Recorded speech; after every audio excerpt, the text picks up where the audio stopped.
Business की ownership की types में सोल प्रोप्राइटरशिप के बाद जो हमारे पास नेक्स्ट ऑप्शन होता है, इसको कहते हैं पार्टनरशिप या शराकतदारी। सोल प्रोप्राइटरशिप में बिजनेस का एक मालिक होता है और वो तमाम चीज़ों का जिम्मेदार होता है। उसको ही मुकम्मल फाइनेंस जनरेट करना होता है, इसीलिए वो तमाम मुनाफे का भी हकदार होता है। जबकि पार्टनरशिप बिजनेस में एक से ज्यादा लोग होंगे जो कि मिलकर इस कारोबार को चलाएंगे। अब ये तमाम लोग मिलकर इदारे के लिए, बिजनेस के लिए फाइनेंस जमा करेंगे। बिजनेस के लिए पैसे का इंतजाम करना अब इन तमाम लोगों की जिम्मेदारी होगी, किसी एक की जिम्मेदारी नहीं होगी। इसी तरह से इदारे की मुकम्मल इंतजाम को संभालना भी अब तमाम लोगों की जिम्मेदारी होगी। पार्टनरशिप बिजनेस में दरअसल जिम्मेदारियां और दरकार पैसे का मामला तमाम लोगों में बंट जाता है। अब कोई एक शख्स मुकम्मल तौर से हर चीज का जिम्मेदार नहीं होगा, ना ही किसी एक शख्स के ऊपर पैसे की जिम्मेदारी होगी, ना ही किसी एक शख्स के ऊपर मुकम्मल काम की जिम्मेदारी होगी, बल्कि अब तमाम लोग पैसे की जिम्मेदारी को भी आपस में बांट लेंगे और काम की जिम्मेदारी को भी बांट लिया जाएगा और इन तमाम चीजों को एक जगह के ऊपर लिख लिया जाएगा, जिसको शराकतदारी का मुआहदा या पार्टनरशिप डीड का नाम दिया जाएगा। पार्टनरशिप करने का बुनियादी मकसद ही यही होता है कि जिम्मेदारियों को बांटा जाए, खतरात को बांटा जाए और जो भी मामलात हैं उसमें एक दूसरे की सलाहियतों से ज़्यादा फ़ायदा उठाया जाए। पार्टनरशिप के लिए बाकायदा एक कानून भी मौजूद है, जिसको पार्टनरशिप एक्ट 1934 के नाम से याद किया जाता है, जिसमें पार्टनरशिप की लीगैलिटीज़ के हवाले से मुकम्मल चीज़ें लिखी हुई हैं। और अगर कोई इदारा अपने आप को इस तरह से रजिस्टर करवाएगा, इस कानून के तहत रजिस्टर करवाएगा, तो उसको उन तमाम चीज़ों को फिर पूरा करना होगा जो कि उस पार्टनरशिप एक्ट 1934 में लिखा हुआ है। पार्टनर्स की तादाद कितनी होगी, ये डिपेंड करेगा नौइयत के ऊपर कि किस कारोबार की पार्टनरशिप है। मिसाल के तौर के ऊपर अगर कोई एक बैंकिंग का बिजनेस है, तो उसके पार्टनर्स की तादाद 10 से ज़्यादा नहीं हो सकती। वैसे अमूमन एक पार्टनरशिप में 2 से लेकर 20 तक की तादाद तसव्वुर की जाती है। लेकिन अगर पार्टनरशिप मुकम्मल तौर से निजी तौर के ऊपर चल रही है, तो इसमें तादाद का तयन होना कोई ज़रूरी नहीं है। पार्टनरशिप बिजनेस क्यों किया जाता है, इसकी कुछ ख़ास वजूहात हो सकती हैं। उसके कुछ फ़वाइद हैं जो कि पार्टनरशिप बिजनेस को करने की वजह से हासिल होते हैं। तो अब हम ये तय करते हैं कि वो कौन से एडवांटेजेस हैं जिनकी वजह से कोई एक इदारा सोल प्रोप्राइटरशिप से अपने आप को कन्वर्ट करके पार्टनरशिप में लाना चाहेगा। Okay fine, so now let's look into the advantages of partnership. जो पहला एडवांटेज हमें मिलेगा वो है टैक्स सेविंग का। चूंकि अब इदारे के मालिकान एक से ज्यादा हैं, तो होने वाली आमदनी भी सब लोगों में बंट जाएगी, डिस्ट्रीब्यूट हो जाएगी। आमदनी के डिस्ट्रीब्यूट हो जाने की वजह से अब इनके ऊपर जो टैक्स लगेगा, जो इनकम के ऊपर, आमदनी के ऊपर टैक्स लगेगा, वो टैक्स भी अब कम हो जाएगा, क्योंकि आमदनी कम होगी तो टैक्स भी कम ही लगेगा। नेक्स्ट एडवांटेज है कंबाइंड जजमेंट एंड स्किल्स। अब जाहिर सी बात है, अब एक से ज्यादा लोग हैं और ये सब मिलकर एक ही मकसद के लिए काम कर रहे हैं, तो ये अपनी तमाम सलाहियतों को इदारे के लिए इस्तेमाल करेंगे और मिलकर करेंगे। तो ये कंबाइंड जजमेंट करेंगे, कंबाइंड स्किल्स लेंगे, अपनी सलाहियतों को मिलकर इस्तेमाल करेंगे और मिलकर फैसले करेंगे, ताकि बेहतरीन फैसले के ऊपर पहुंचकर ज़्यादा से ज़्यादा अच्छे नताइज हासिल किए जा सकें। पार्टनरशिप का अगला फ़ायदा है larger capital. Partnership type of ownership का सबसे बड़ा फ़ायदा लार्जर कैपिटल का होना है, क्योंकि अब एक से ज़्यादा लोग हैं, तो अब ये लोग चूंकि तादाद में ज़्यादा हैं, तो इन्वेस्टमेंट भी ये ज़्यादा ला सकते हैं। इसीलिए यहाँ पर कैपिटल यानी फाइनेंस की मकदार बहुत ज़्यादा होगी। हर शख्स अपनी सलाहियत के मुताबिक, अपनी कैपेसिटी के मुताबिक इन्वेस्टमेंट करेगा। तो ये इन्वेस्टमेंट चूंकि एक से ज़्यादा लोगों के पास से आ रही है, तो अब कैपिटल का अमाउंट ज़्यादा हो जाएगा।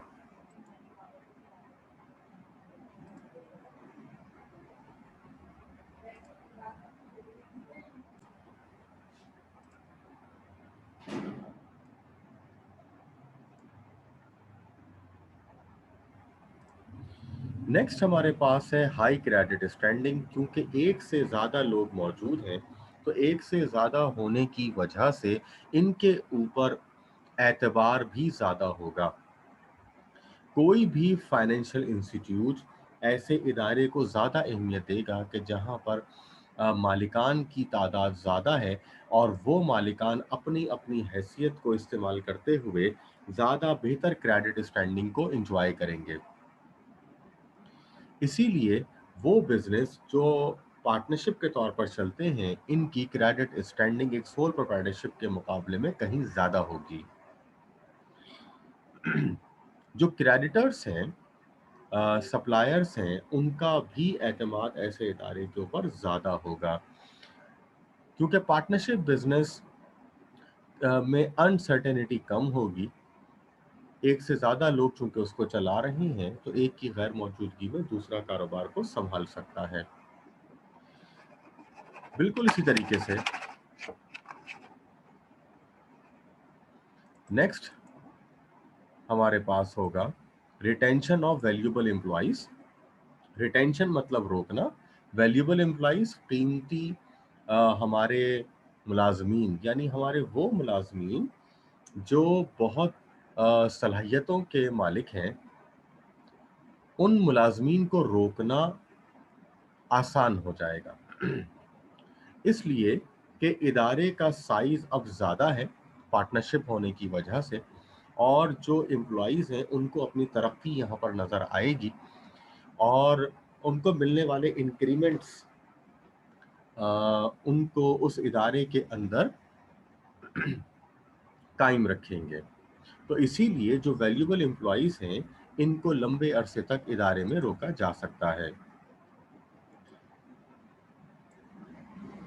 नेक्स्ट एडवांटेज है पर्सनल इंटरेस्ट। पर्सनल इंटरेस्ट का मतलब ये है कि चूंकि ये मालिकान कारोबार को देख रहे हैं, और ऑब्वियसली मुकम्मल तौर से ये जानते हैं कि जितनी ज़्यादा ये एफर्ट करेंगे, उतना ही ज़्यादा ये मुनाफा हासिल करेंगे, और जितना ज़्यादा मुनाफा होगा तो उसकी डिस्ट्रीब्यूशन भी ज़्यादा होगी।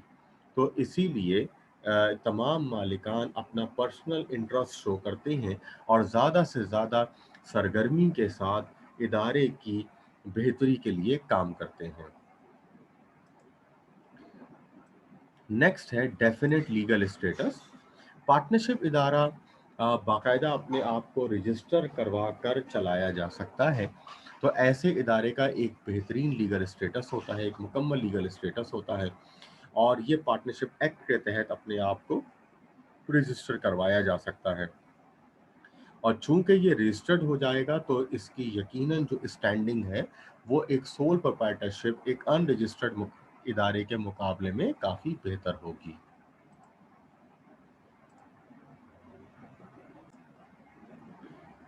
ये मुख्तलिफ पॉइंट्स हमने देखे। ये तमाम पॉइंट्स वो बातें हैं जिनकी वजह से कोई भी शख्स जो सोल प्रोप्राइटरशिप के तौर पर काम कर रहा हो, वो अपने आप को पार्टनरशिप में कन्वर्ट करना चाहेगा। ये वो सारे एडवांटेजेस हैं जो किसी भी एक इदारे के लिए अपने आप को पार्टनरशिप में कन्वर्ट कराने के लिए बहुत अहमियत के हामिल होंगे। इन्हीं चीज़ों को देखकर सोल प्रोप्राइटरशिप से पार्टनरशिप की तरफ मूवमेंट होगी। जहाँ इसके कुछ फ़ायदे हैं तो वहीं पर ही पार्टनरशिप के अपने कुछ डिसएडवांटेजेस भी हैं। सर।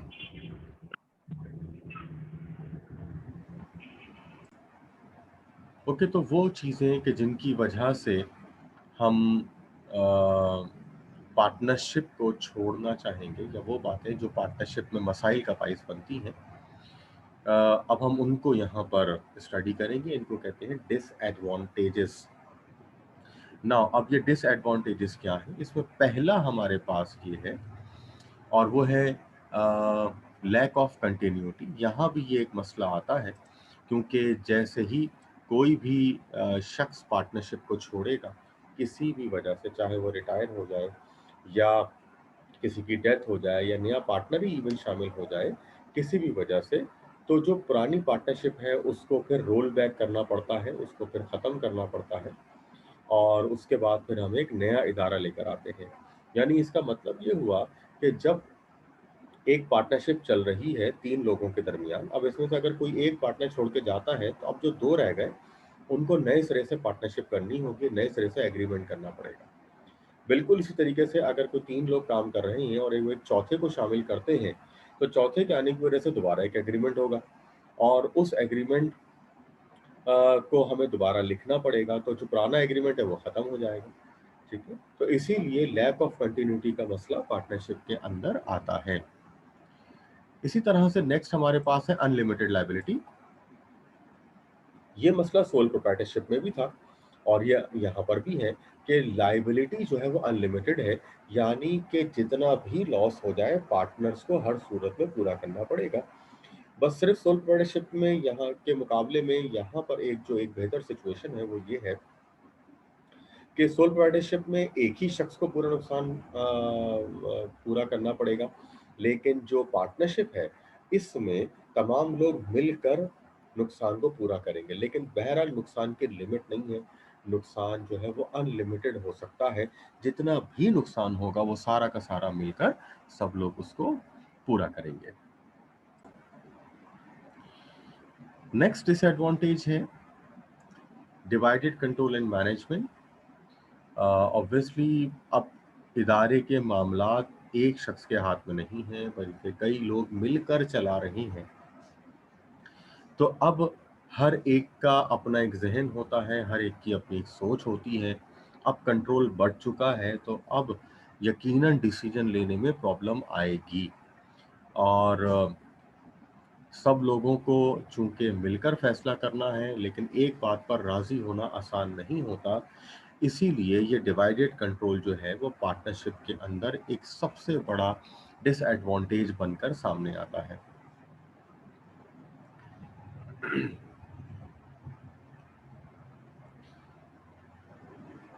इसके बाद है लैक ऑफ ट्रांसफरेबिलिटी। पार्टनर्स ने जो इन्वेस्टमेंट कर दी है वो पार्टनरशिप से अब निकालनी नहीं जा सकेगी। उसके लिए फिर पार्टनरशिप को ख़त्म करके ही इन्वेस्टमेंट को विड्रॉ किया जा सकता है। जो भी एक पार्टनर ने इन्वेस्टमेंट की है वो उस इदारे का अभी हिस्सा बन गई है, और अगर वो उसको वापस विड्रॉ करना चाहता है तो ये मुमकिन नहीं रहेगा। इसके लिए पार्टनरशिप को पहले ख़त्म करना पड़ेगा और डिज़ोल्व करना पड़ेगा। डिज़ोल्व करने के बाद ही जो पार्टनर्स हैं वो अपना अपना पैसा विड्रॉ कर पाएंगे। आखिरी पॉइंट ये अभी हमने डिस्कस भी किया था, डिसएग्रीमेंट अमंग द पार्टनर। ये पार्टनरशिप के अंदर जो सबसे बड़ा नुकसान है वो यही है कि चूंकि तमाम पार्टनर्स इन्वेस्टमेंट कर रहे हैं तो सब अपने अपनी पार्टिसिपेशन करना चाहते हैं, और इसी पार्टिसिपेशन की वजह से ही इनके दरमियान डिसएग्रीमेंट हो जाता है, और ये डिसएग्रीमेंट बाज़ औक़ात इस लेवल पर चले जाता है कि फिर पार्टनरशिप अपने इख्तिताम पर चली जाती है। तो पार्टनरशिप को कंटिन्यू करने के लिए तमाम पार्टनर्स का एक दूसरे को बेयर करना, एक दूसरे के मामला को अंडरस्टैंड करना बहुत ज़रूरी होगा। अदरवाइज पार्टनरशिप की लाइफ जो होगी वो निहायत अनसर्टेन हो जाएगी, और ये डिसएग्रीमेंट बिलाखिर पार्टनरशिप के खात्मे का बाइस बन जाएगा। पार्टनरशिप एक ऐसा इदारा जिसमें एक से ज़्यादा मालिकान हैं और वो मिलकर कारोबार कर रहे हैं। अभी हमने इसके फ़ायदे नुकसानात को समझने की कोशिश की। अब हम इसकी एक बुनियादी चीज़ को समझेंगे और वो है पार्टनरशिप एग्रीमेंट, पार्टनरशिप डीड या मुआहदा शराकत दारी। मामला ये है कि जब एक से ज़्यादा लोग मिलकर काम करेंगे तो उनको हर सूरत में आपस में चीज़ों को तय कर लेना चाहिए। मिसाल के तौर के ऊपर कि किस पार्टनर को क्या काम करना है, किस पार्टनर की क्या जिम्मेदारी है, कौन कितनी इन्वेस्टमेंट लाएगा, नफ़ा नुकसान किस तरह से आपस में डिस्ट्रीब्यूट किया जाएगा। इन तमाम चीज़ों का पहले से तय कर लेना ही बेहतर है। और फिर ये तमाम चीज़ें जब तय की जाती हैं तो इनको एक जगह पे लिख लिया जाता है। इसको कहते हैं पार्टनरशिप डीड या मुआहदा शराकत दारी। तो अब हम ये समझने की कोशिश करेंगे कि मुआहदा शराकत दारी यानी पार्टनरशिप डीड में क्या क्या लिखा हुआ हो सकता है, कौन कौन सी बातें हैं जिनको पार्टनरशिप डीड में नोट किया जाता है। ओके, तो जो पहली चीज पार्टनरशिप डीड के अंदर होगी वो ये होगी कि इदारे का नाम क्या होगा और ये इदारा अपनी सारी वर्किंग किस जगह पर करेगा, इस इदारे की लोकेशन क्या होगी। हमने एक डॉक्यूमेंट बनाया है, उस डॉक्यूमेंट के अंदर अब हम चीज़ें लिख रहे हैं। तो जो पहली चीज़ हमने लिखी उसके अंदर वो क्या है कि इदारे का नाम और लोकेशन क्या होगी। इसके बाद जो नेक्स्ट चीज़ होगी वो होगी नेचर ऑफ बिजनेस, कि जो काम जो कारोबार होगा वो किस नौइयत का होगा, इदारे का ऑब्जेक्टिव क्या होगा। मिसाल के तौर के ऊपर कि भाई ये कोई सेहत से रिलेटेड हम इदारा कायम करने जा रहे हैं, हेल्थ का, या कोई ट्रेडिंग बिजनेस करने जा रहे हैं हम, या कोई होटल खोलने जा रहे हैं, कोई स्कूल खोलने जा रहे हैं, तो नेचर क्या होगी बिजनेस की, ये भी उसमें लिखा जाएगा। इसके अलावा एक चीज़ ये भी तय की जा सकती है कि ये पार्टनरशिप कितने अरसे के लिए की जाएगी। कुछ कारोबार ऐसे भी होते हैं कि जिसके अंदर हम तय कर लेते हैं कि भाई इतने अरसे के लिए ये कारोबार चलाया जाएगा और फिर इसके बाद इस कारोबार को बंद कर दिया जाएगा। तो अगर हमें ज़रूरी है इस बात का तय करना, तो फिर हम उस डीड के अंदर लाज़मी तौर के ऊपर लेंथ ऑफ लाइफ लिखेंगे कि मिसाल के तौर के ऊपर कि ये इदारा अगले 5 साल तक कायम रहेगा, इसके बाद खुद ब खुद बंद कर दिया जाएगा।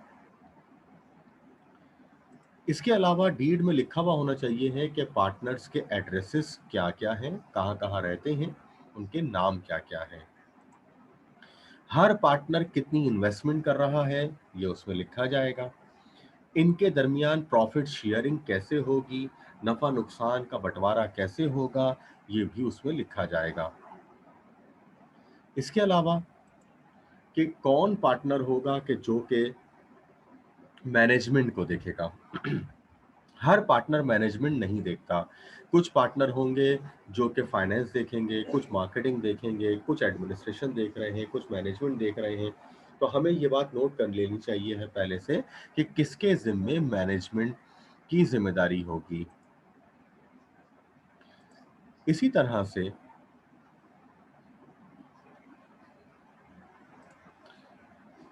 पार्टनर्स को क्या सैलरी दी जाएगी, कोई कमीशन देना है तो कितना कमीशन होगा, कमीशन का तरीक़ेकार क्या होगा, ये तमाम बातें उसमें लिखी भी होनी चाहिए हैं। हर पार्टनर के राइट्स क्या होंगे, राइट्स मतलब हुकूक के कौन-कौन से चीज़ें हैं जो कि वो हक समझकर करेगा। फिर एक चीज़ होती है जिसको कहते हैं ड्यूटी, ज़िम्मेदारी, ठीक है ना? कि उसको कौन से काम है जो कि हर सूरत में करने ही होंगे। तो इन तमाम बातों का लिखा हुआ होना ज़रूरी है। इसी तरह से डिसोल्यूशन के मुतालिक भी लिखा जाएगा कि अगर इदारा डिसॉल्व करना है, ख़त्म करना है, बंद करना है, तो उसका तरीक़ा-ए-कार क्या होगा। बिल्कुल इसी तरह से हमें ये भी देखना होगा कि अगर कोई नया पार्टनर शामिल करना है, तो उसका तरीक़ेकार क्या होगा, प्रोसीजर क्या होगा एक नए पार्टनर को शामिल करने का। एक और पॉइंट ये भी लिखा जा सकता है कि अगर कोई डिस्प्यूट हो जाता है, डिस्प्यूट मतलब कोई झगड़ा हो जाता है, डिसएग्रीमेंट हो जाता है, तो उस डिसएग्रीमेंट को हल करने का तरीक़ेकार क्या होगा। मिसाल के तौर पर क्या किसी बाहर से किसी शख्स को बुलाया जाएगा डिस्प्यूट हल करने के लिए, या अदालत जाया जाएगा, या क्या तरीक़ेकार होगा जिसके तहत मामलात को हल किया जाएगा। अगर कोई इंटरेस्ट का मामला है तो वो इंटरेस्ट कितना होगा और किस तरह से दिया जाएगा, कब कब दिया जाएगा, ये भी तय किया जाएगा। इसके अलावा बैंकर कौन होगा, यानी वो कौन सा बैंक होगा जहां पर इदारे के पैसों का लेन देन किया जाएगा। अगर ऑडिट करवाना है, ऑडिट का मतलब होता है बाहर से किसी शख्स को मिलाकर अकाउंट्स को चेक करवाना। ये काम ऑडिटर करता है। ऑडिटर एक थर्ड पर्सन होता है जिसका इदारे से कोई ताल्लुक नहीं होता। वो इदारे में आता है और इदारे के अंदर ये चेक करता है कि इसकी अकाउंटिंग सब कुछ ठीक हो रही है या नहीं। उसका ये चेक करना उसको ऑडिटर बनाता है। अब ऑडिटर कौन होगा ये भी डीड में लिखा जा सकता है। इसके अलावा जो पेमेंट्स होंगी, पैसे के मुतालिक जो मामलात हैं, उसकी साइनिंग अथॉरिटी कौन होगी। चेक के ऊपर सबके साइन होना ज़रूरी नहीं होते। तो कौन शख्स होगा कि जो कि चेक लिखने का, साइन करने का ज़िम्मेदार होगा। जो साइन करेगा, इसका मतलब कि फिर पेमेंट का जवाब दे फिर वो ही है।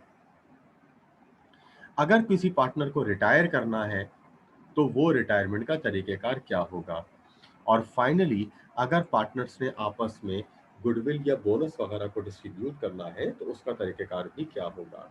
यानी हम ये कह सकते हैं कि पार्टनरशिप डीड जो है, ये दरअसल एक ऐसा डॉक्यूमेंट होगा जो कि वो सारी बातें बता रहा होगा जो कि पार्टनरशिप की पूरी लाइफ में मुख्तलिफ वक्तों में दरपेश होंगी, और इन तमाम चीज़ों को वो मैनेज कर रहा होगा। तो आगे जो कुछ भी होगा वो इसी में लिखी हुई बातों के मुताबिक होगा। इसीलिए इन चीज़ों का पहले से लिखा हुआ होना ज़रूरी है।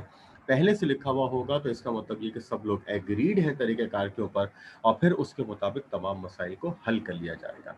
यही वजह है कि पार्टनरशिप डीड किसी भी पार्टनरशिप के लिए निहायत अहमियत रखती है।